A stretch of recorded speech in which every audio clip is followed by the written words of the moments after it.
Brothers Rick and Randy Smead have made their life all about brick house vapors. We started them 5.5, 6 years ago. It's our only businesses. We started them really small when this industry was just starting out.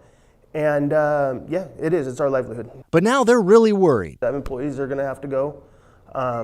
We have leases on all these buildings. I mean, it's a rough one. Worried what's going to happen after Washington's Governor Jay Inslee announced an executive order that would ban all flavored vape products.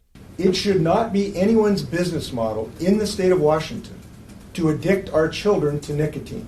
And that's basically what we're talking about here. Inslee made the announcement on Friday after several people in Washington state have become sick from vaping.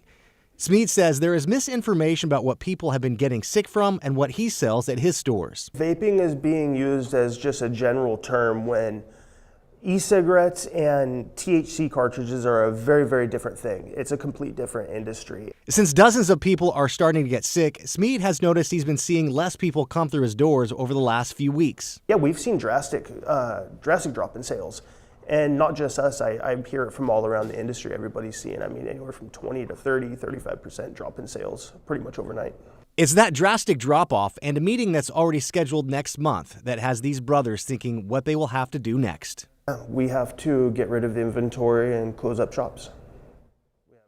Now, this ban that the Governor Inslee ordered earlier today still has to be approved by the health board, and the board is expected to meet in 2 weeks. That's on October 9th. Back to you guys. Thank you, Joe.